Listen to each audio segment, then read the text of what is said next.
লোকনাথ, লোকনাথ, হ্যাঁ, এই ধরো ধরো ওকে শয়তান। ওঠ, ওঠ, ওঠ, ওঠ, ওঠ, ওঠ।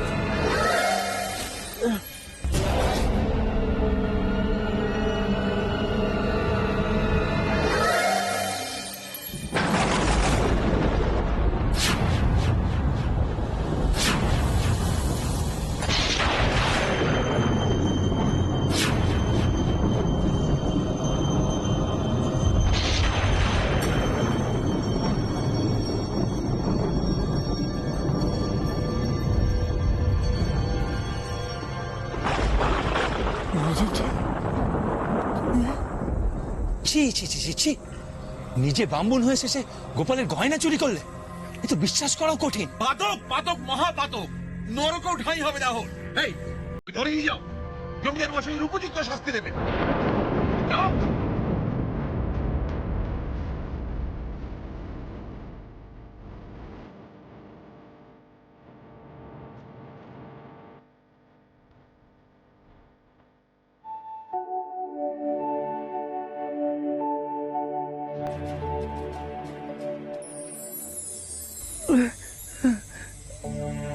তোমার লাগেনি তো ডোম কাকা? ইস, তোমার মাথায় তো রক্ত বেরোচ্ছে। এ কি করছো ঠাকুর? তোমার চাদর তো আমার রক্ত লেগে যাবে, নষ্ট হবে না? তাতে কি হয়েছে? তোমার জন্য যে আমার রক্ত বেরোলো না, সেটা কিছু না। দাও তো বাবা, দাও। আসল গয়নাগুলো আমাকে দাও, যার গয়না তাকে ফেরত দিয়ে আসি। নাই মশাই, গোপাল ঠাকুরের গয়না আমি নিজে হাতে গোপাল ঠাকুরকে পরাবো। আরে বাবা, হ্যাঁ পড়াবি, নিশ্চয়ই পড়াবি। তুই আর বেনি দুজনে মিলে যেরকম অসাধ্য সাধন করবি, এটা তো ভাবতেও পারিনি রে। নাহলে মাধব ঠাকুর গোপালের গয়না চুরি করবে, এ তো আমরা কল্পনাও করতে পারতাম না রে। শুধু আমরা কেন, তার সঙ্গে তো ডোম কাকাও আমাদের সঙ্গে সাহায্য করেছে। মাধব কাকা লোকনাথের মাথায় লাঠি দিয়ে মেরেছিল, তখন তুই ডোম কাকাই ছুটে গেছিল। জানো বাবা, আজ ডোম কাকা না থাকলে আমরা মাধব কাকাকে ধরতেই পারতাম না। তোমার কাছে আমরা চিরকৃতজ্ঞ থাকবো বাবা। তুমি তুমি আমাদের এই দুটো ছেলের প্রাণ বাঁচিয়েছো। তোমার এই ঋণ আমরা যে কি করে শোধ করি। এই কথা বলবেন না ঠাকুর মশাইরা, আজ বরং আপনাদের এই দুই ছেলেকে দেখে আমার জীবন ধন্য হলো। ভালো থেকো গো ডোম কাকা, তবে আমরা এবার আসি। চলো গো বাবা, দেরি হয়ে যাচ্ছে।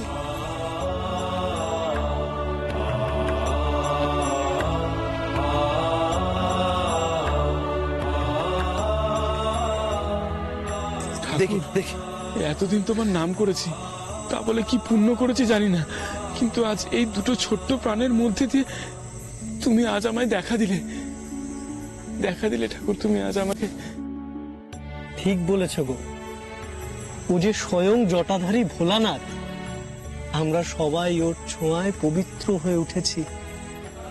জয় জয় ভোলানাথের জয়।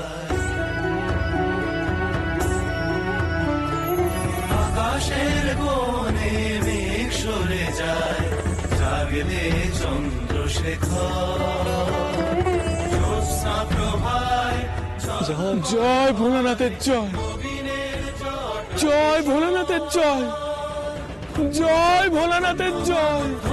অষ্টমী রাত হরিহর আসে নবকলে পরে, হতে জগতের নাথ, ধন্য জগৎ ধন্য মানব, ধন্য অষ্টমী রাত হরিহর আসে নবকলে পরে, হতে জগতের নাথ। এই দেখো তোমার গুণধর ছেলে। কোথায় গিয়েছিলি তুই? বল কোথায় গিয়েছিলি? খুব সাহস হয়ে গেছে না তোমার বেনি? তুই বালিশের উপর চাদর দিয়ে তোমার মেয়ে। দাঁড়াও দাঁড়াও দাঁড়াও, ওকে মেরো না। তুমি কি জানো ও কি করেছে? কি করেছে? হ্যাঁ, কি করেছে বেনি? আরে খারাপ কিছু করেনি, বরং ভালো কাজই করেছে। লোকনাথকে সঙ্গে করে নিয়ে গিয়ে আসল চোরকে ধরেছে। ও মা, সে কি কথা? হ্যাঁ রে, তুই চোর ধরেছিস? শুধু আমি না, একা নয়, লোকনাথের সাথে ছিল। কি কি হয়েছিল তুমি জানো? আহ!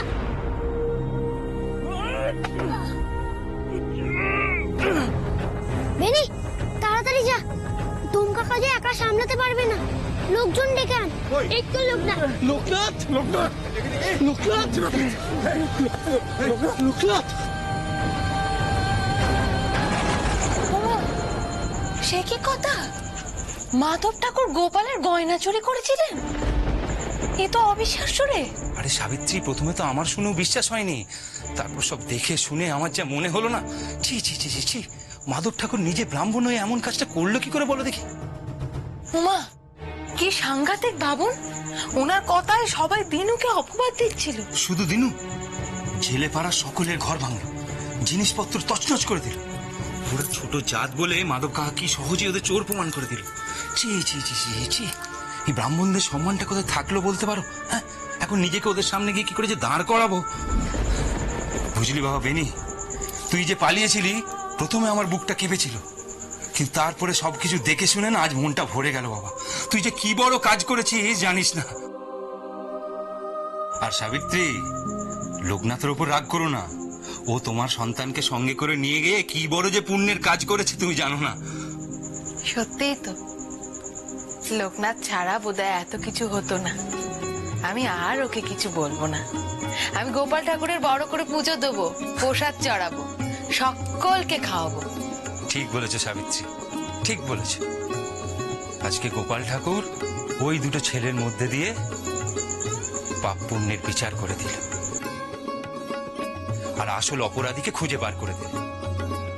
ওই জন্য শাস্ত্রে বলে না, ভগবান কখনো নিজে আসেন না, ভক্তের মধ্যে দিয়েই পাপ পুণ্যের বিচার করে দেন। চলো চলো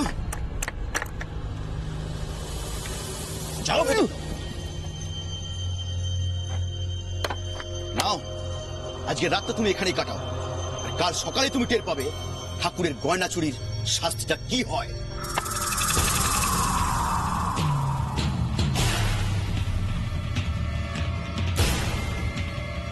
এক মাঘে শীত যায় না, আমিও এর শোধ নেবই নেব, একবার ছাড়া পাই। জয় নন্দগোপালের জয়, জয় নন্দগোপালের জয়, জয় নন্দগোপালের জয়, জয় নন্দগোপালের জয়। হরে কৃষ্ণ নাম দিল, ধন্য তুমি গোপাল ঠাকুর, ধন্য।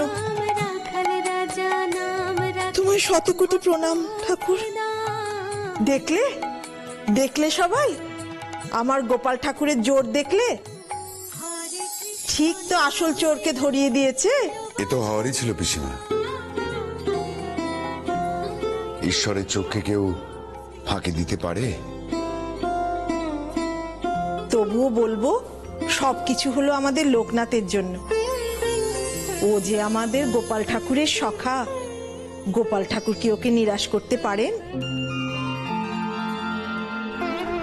ঠাকুর মশাই, আপনার কাছে আমার অনুরোধ রইল, আজ থেকে প্রতিদিন আপনি লোকনাথকে সঙ্গে করে নিয়ে আসবেন। ও এসে আমার নন্দগোপালের পুজো করবে। আমার গোপাল ঠাকুর যে লোকনাথকে ভীষণ ভালোবাসে ঠাকুর মশাই। এটা ঠিকই বলেছেন পিসিমা আপনি। আমাদের লোকনাথের ওপর নন্দগোপালের আশীর্বাদ আছে।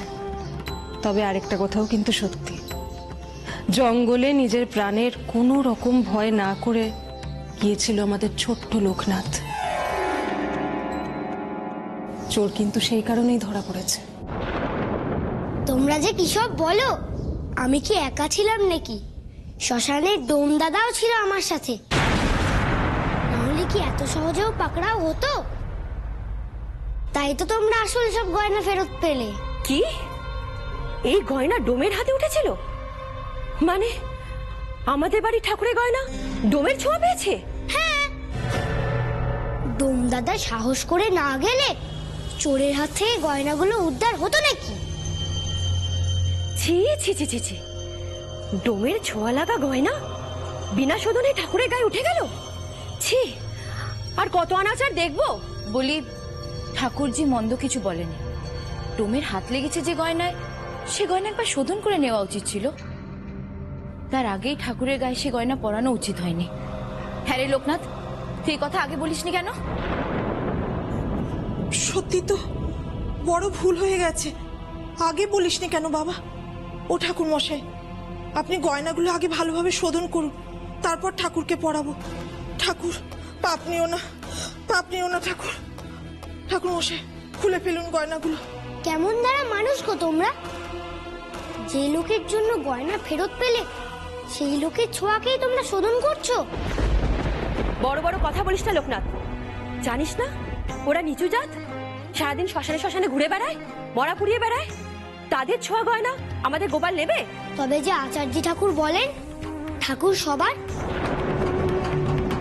ঠাকুরের কাছে সব মানুষই এক। যেমন তোমরা ঠাকুরকে ডাকো, ডোম দাদাও ডাকে। ঠাকুর শুধু তোমাদের কথা শুনবে আর তার কথা শুনবে না, এটা কেমন নিয়ম? এই ছেলেকে বোঝানো আমাদের কাজ নয়, ওর কথা ছাড়ো। পিসিমা, আপনি নিজেই এই গয়না খুলে নিন।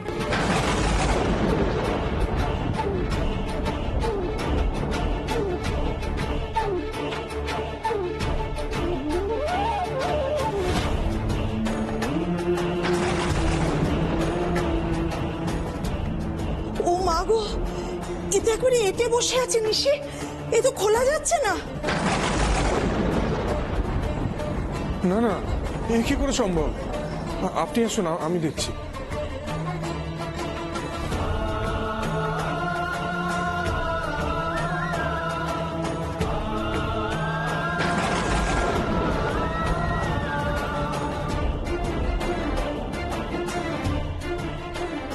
দেখছো তো, তোমাদের গোপাল ঠাকুরও ডোমের ছোঁয়া গয়না খুলতে চাইছে না গো।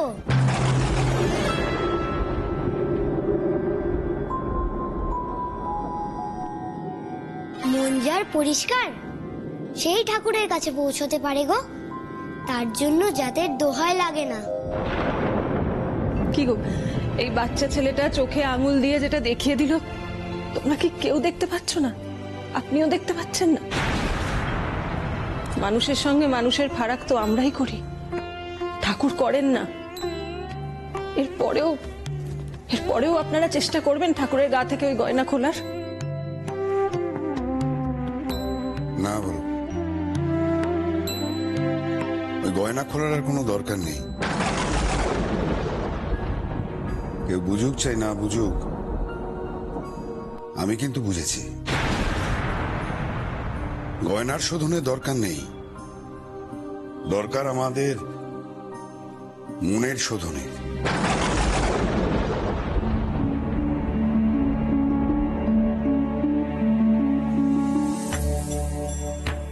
তুই আমায় ক্ষমা করিস বাবা,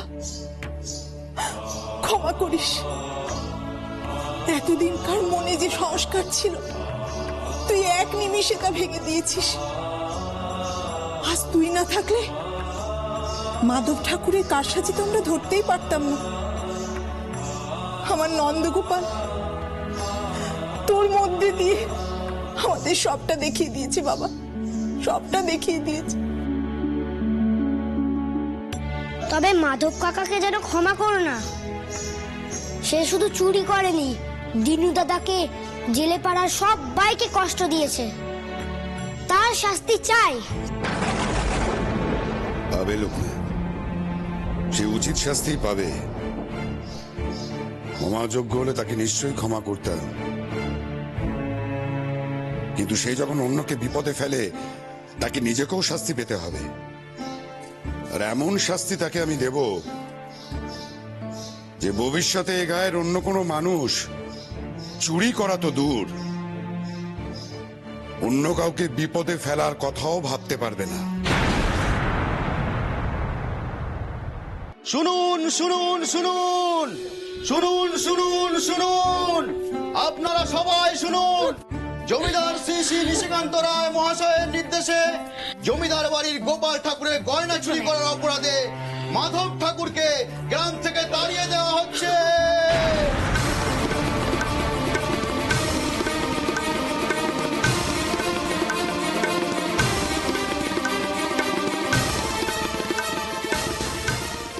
বেশ হয়েছে, ঠিক হয়েছে। কি অহংকার বাউন বলে, একবার উপযুক্ত শাস্তি হয়েছে। কথায় আছে না, যেমন কর্ম তেমন ফল। অন্যকে শাস্তি দিতে যাচ্ছিল, নিজেই কেমন এখন শাস্তি পাচ্ছে দেখো। এটা তো বেটার কম শাস্তি হলো। যদি কাজের কাছে নিয়ে গিয়ে শুলে চাপানো হতো তাহলে বেটার উচিত শাস্তি হতো। পড়া পড়া।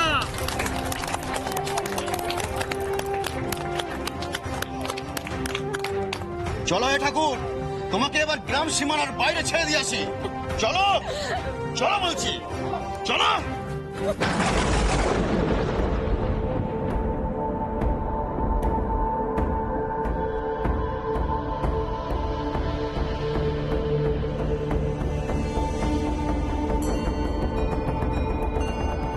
আমাকে বাঁচানা চাচ্ছি ঠাকুর, এরা আমাকে শেষ করে ফেলবে আছে।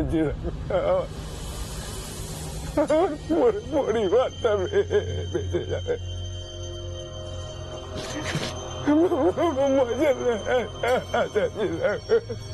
তোমাকে যিনি শাস্তি দিয়েছেন তার হাত থেকে তোমাকে বাঁচানোর ক্ষমতা আমার নেই মাধব। সেদিন দিনুকে তুমি চোর সাজিয়েছিলে, আর আমি সেই নিরপরাধকে বাঁচাইনি। তোমাকে বিশ্বাস করে দিনুকে কুকথা বলেছিলাম। আমার বিশ্বাস ভঙ্গের শাস্তি তুমি পাবে না মাধব। সেদিন দিনুর ওপর আবার রাগ হয়েছিল, আজ তোমাকে দেখে আমার লজ্জা করছে। তুমি ব্রাহ্মণ কুলের কলঙ্ক মাধব।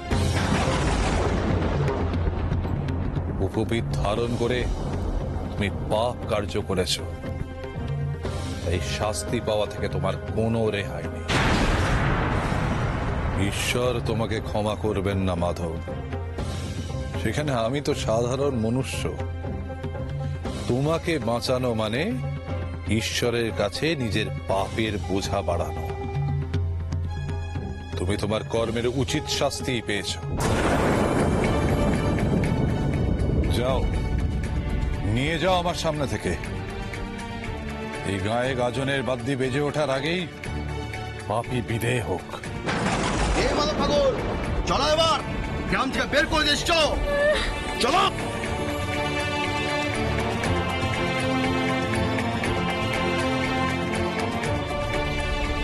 দেখলে তো মা, লোকনাথের জন্য আমার বাবাকে ওরা শাস্তি দেওয়ার সুযোগ। লোকনাথ কি শাস্তি পাবে না?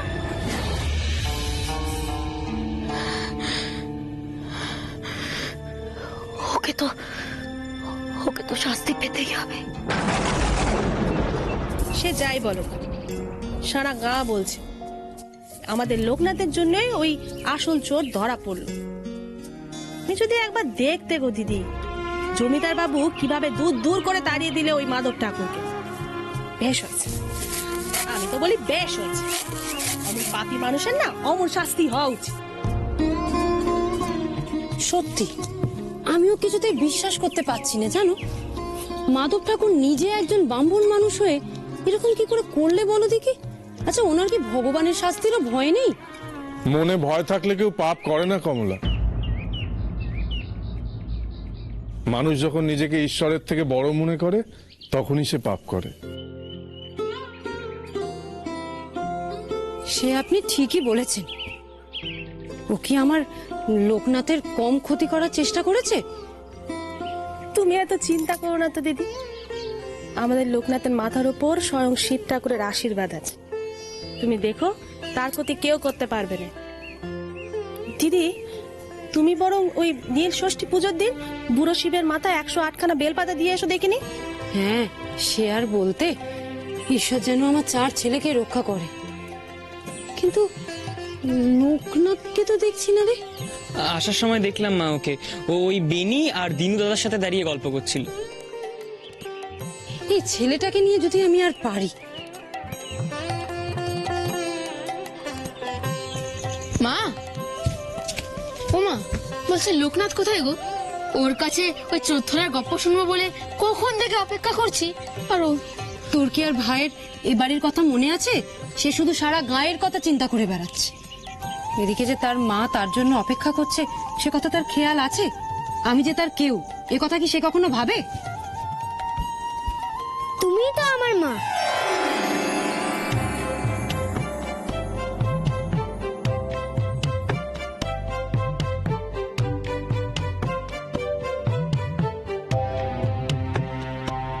দেখো মা, আমি কেমন এসে গেছি। নাও, এতক্ষণ ধরে ছেলের জন্য উতলা হচ্ছিল, ছেলে এসে হাজির।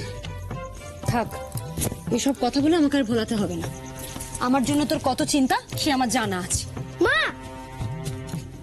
তুমি তো সবার ভার নিয়ে বসে আছো। আমি তোদের মা, আমি তোদের ভার নেব না?